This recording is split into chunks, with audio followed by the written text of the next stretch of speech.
लेके आए हैं। ठीक है, एग्जाम्पल 7 है ये। सेट्स का चैप्टर 1 कर रहे हैं हम लोग। ठीक है, तो चैप्टर 1 का example 7, find the pair of equal sets if any given reasons. Set A दिया हुआ, सेट बी दिया हुआ है आपको, x is greater than 15 and x is less than 5। Set C दिया हुआ है, x such that x minus 5 equals to 0। D दिया हुआ है, x such that x square equals to 25 and set E दिया हुआ है, x is an integral positive root of the equation x square minus 2x minus 15 equals to 0। ठीक है, तो देखिए फर्स्ट ऑफ ऑल हमें ये पता होना चाहिए कि इक्वल सेट्स क्या होते हैं ना, इक्वल सेट्स क्या होते हैं। ठीक है, तो मैं यहीं पे डिस्कस कर दूंगा। अगर आपको पता है तो बहुत अच्छी बात है, नहीं पता है तो क्या करना है, if two sets are equal, if two sets are equal, इसमें दो चीजें आपको ध्यान रखनी है। एक तो क्या होगा कि उनके नंबर ऑफ एलिमेंट्स इक्वल होंगे, number of elements must be equal, must be equal. And second चीज, दोनों के दोनों कंडीशंस हैं, एंड सेकेंड दूसरा भी होना चाहिए, and each elements must be same, each elements must be equal कह सकते हैं या मस्ट बी सेम कह सकते हैं, मस्ट बी इक्वल मतलब जो भी एलिमेंट्स है वो भी इक्वल होना चाहिए। ठीक है, तो जितने भी, एक तो नंबर ऑफ एलिमेंट्स देखने हैं आपको, नंबर ऑफ एलिमेंट्स सेम होना चाहिए। ठीक है, और नंबर ऑफ एलिमेंट्स के बाद जो एलिमेंट्स हैं वो भी इक्वल होना चाहिए, है ना। इसका मतलब ये है कि एलिमेंट्स जो है वो भी इक्वल होने चाहिए। ठीक है, तो चलिए, तो उन सेट्स को हम इक्वल सेट्स बोलते हैं। अच्छा, जिसमें नंबर ऑफ एलिमेंट्स ही सिर्फ इक्वल होते हैं, जिसमें सिर्फ number of elements he equal होते हैं, तो आप ये लिख लीजिए, वैसे इक्विवेलेंट सेट बोलते हैं उनको, इक्विवेलेंट सेट बोलते हैं, इक्विवेलेंट सेट्स बोलते हैं उनको। ठीक है, लेकिन हमें यहाँ पे इक्वल सेट से लेना देना है, तो इक्वल सेट में नंबर ऑफ एलिमेंट्स भी सेम होंगे और each elements must be equal, ये ध्यान रखना है। तो चलिए, सेट ए के बारे में तो कुछ लिखने की जरूरत नहीं है, सेट ए आपको ऑलरेडी दिया हुआ। सेट बी के बारे में लिखते हैं, सेट बी। ठीक है, set B, x is greater than 15 and x is less than 5। क्या आप ऐसा कोई नंबर ढूंढ सकते हैं जो 15 से बड़ा हो? 15 से बड़े नंबर, 15 से बड़े नंबर कौन कौन से? 16, 17, 18 एंड सो ऑन। और ऐसे नंबर जो 5 से छोटे हों वो कौन कौन से? ठीक है, नंबर्स की बात करें तो कौन कौन से 5 से छोटे नंबर, यानी कि 4, 3, 2, 1 एंड ऐसी। ठीक है, ये तो हमने नेचुरल नंबर्स ले लिए, रियल नंबर भी हो सकता है, कुछ भी हो सकता है। लेकिन देखिए, 16 से कोई भी बड़ा नंबर और 5 से कोई भी छोटा नंबर एक ऐसा नंबर नहीं हो सकता, एंड है इस वजह से। एक ऐसा नंबर आप ढूंढ ही नहीं सकते जो 5 से छोटा हो और 15 से बड़ा हो। ठीक है, तो बी में भी कोई एलिमेंट्स नहीं है, तो बी खाली है ना। तो एम्प्टी सेट है, एम्प्टी सेट को हम ऐसे लिखते हैं, यहाँ पे लिख भी देते हैं कि एम्प्टी सेट है ये, एम्प्टी सेट या फिर नल सेट, है ना, नल सेट। ठीक है, इसको हम ऐसे भी लिखते हैं फाई से। ठीक है, तो ये भी लिख सकते हैं या फिर ये भी लिख सकते हैं। ये तो बी के बारे में इंफॉर्मेशन निकल गया। अब देखते हैं सी के लिए, तो सी के लिए तो आसान ही है। सी क्या आएगा? ठीक है, x माइनस 5 इक्वल्स टू 0, तो क्या कीजिएगा, x माइनस 5 इक्वल्स टू 0, तो इसका मतलब क्या है, x इक्वल्स टू 5, तो इसमें एक ही एलिमेंट है, कौन सा? 5। डी के बारे में बात कर लेते हैं। ठीक है, डी के बारे में चलिए यहाँ पे लिख लेते हैं। अच्छा, डी है एक्स स्क्वायर इक्वल्स टू 25, तो x की क्या क्या वैल्यूज हो सकती है? हमें पता है x की वैल्यू होगी प्लस माइनस 5। ठीक है, तो डी की दो वैल्यूज होंगी, +5 या -5, पहले लिख लीजिए, कोई दिक्कत नहीं इसमें। ठीक है, ऑर्डर फिक्स नहीं होता है। ठीक है, तो x की वैल्यू +-5। अच्छा, ई के बारे में बात करें तो अब सेट ई के बारे में लिख लेते हैं यहाँ पे। ठीक है, सेट ई क्या आएगा, x is an integral positive root of the equation. इसका रूट है और वो भी इंटीग्रल पॉजिटिव। तो पहले तो इसका रूट देखते हैं भाई, क्या दिक्कत है। ठीक है, ई के बारे में बात करनी है तो पहले तो इसका रूट देख लेते हैं। किसका रूट देखना है आपने? रूट देखना है हमें x square -2x -15 equals to 0। ठीक है, तो हमें इसका प्राइम फैक्टराइजेशन से हम फैक्टर्स बना सकते हैं। 15 का 5 इंटू 3 बन जाएगा, आप सबको पता होगा, है ना। 15 कैसे बनेगा? 15 बनेगा 5 इंटू 3 से। लेकिन आपको ये सोचना है कि दो नंबर्स ऐसे जिनको ऐड या सब्ट्रैक्ट करने पे -2 भी बने, तो -5 में अगर आप 3 ऐड करेंगे तो ये -2 बन जाएगा, और -5 से 15 को -5 से 3 को मल्टीप्लाई कीजिएगा, -15 बन जाएगा। ठीक है, तो इसके फैक्टर्स कौन कौन से बन जाएंगे? आसानी से आप बना सकते हैं। एक्स स्क्वायर -2x को आप क्या लिखेंगे? -5x plus 3x। I hope कि ये रिकॉल हो चुका होगा, आप लोग सब लोग ये 10th में पढ़ के आए हुए हैं ये मेथड। x कॉमन ले लेंगे तो x माइनस 5 और 3 कॉमन ले लेंगे तो यहाँ से भी x माइनस 5 आ जाएगा इक्वल्स टू 0। तो क्या बनेगा, यहाँ से दो फैक्टर्स बन गए x माइनस 5 और x प्लस 3 इक्वल्स टू 0। तो यहाँ से x की दो वैल्यूज आ गई, कौन कौन सी, तो x की दो वैल्यूज आ गई 5 और -3, है ना जी। तो देखिए अब यहाँ से x की वैल्यू क्या क्या आ गई हमारे पास, x की वैल्यू आ गई क्या 5 और -3।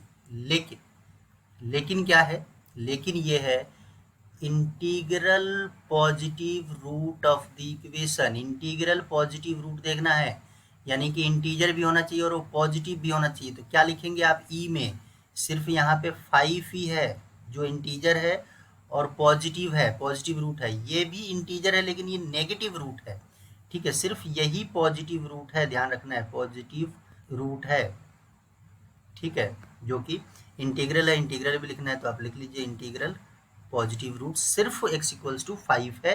तो सेट ई में एक एलिमेंट आ गया 5, ठीक है। अब तो आप आसानी से देख सकते हैं कौन कौन से पेयर्स इक्वल हैं। क्या सेट ए बी के इक्वल है, बिल्कुल नहीं है। इसके अंदर एक एलिमेंट है 0 लेकिन बी के अंदर कोई एलिमेंट नहीं है, ना। तो ए और बी अगर आप लिखना चाहें तो ए सेट बी के इक्वल नहीं है, ठीक है।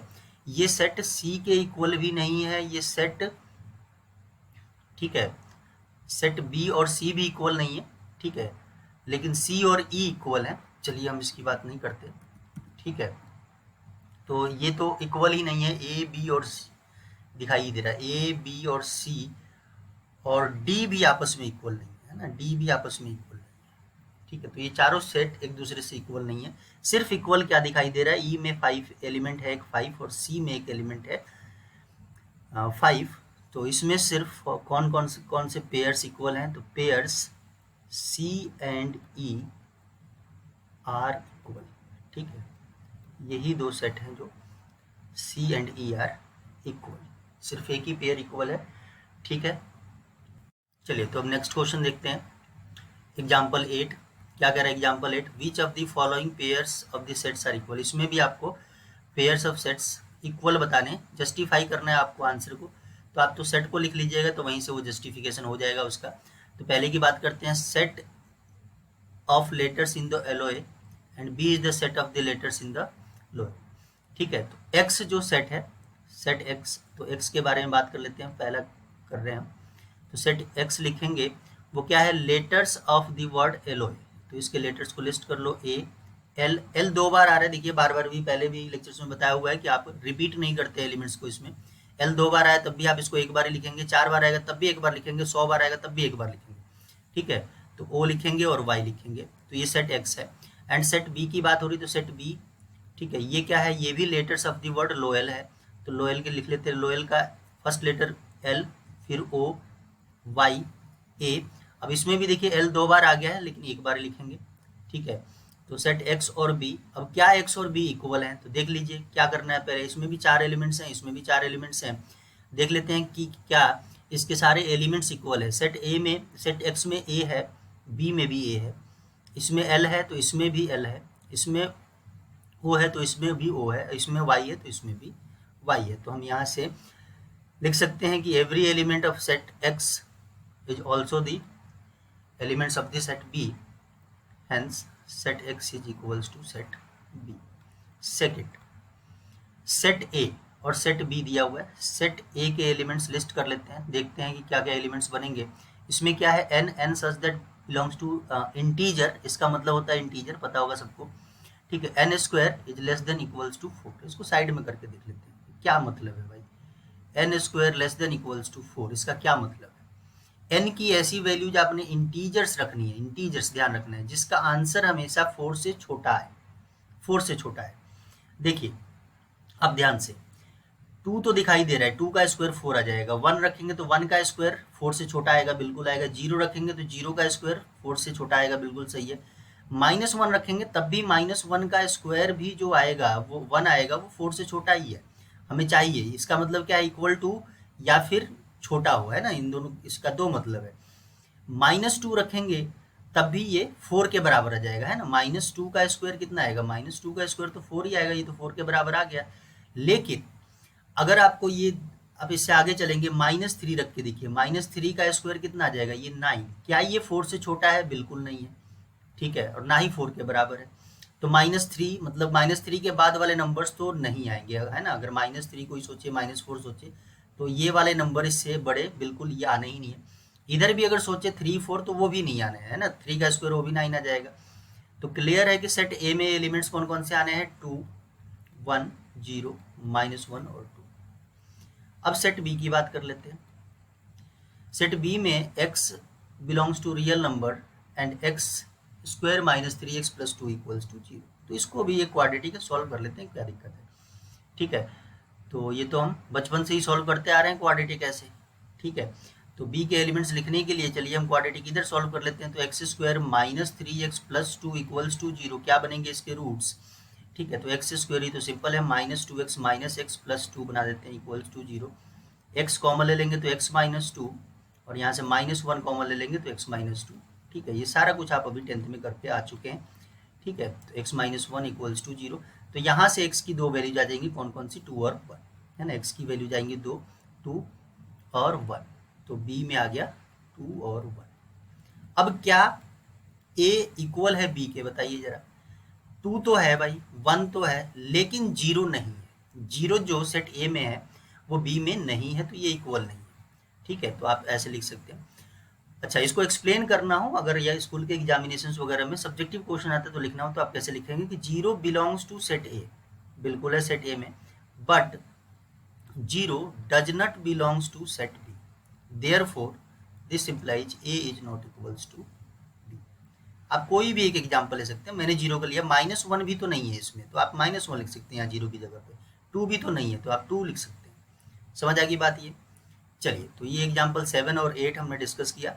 नेक्स्ट लेक्चर में हम लोग, नेक्स्ट वीडियो में इससे अगला एक्सरसाइज 1.2 डिस्कस करेंगे। धन्यवाद।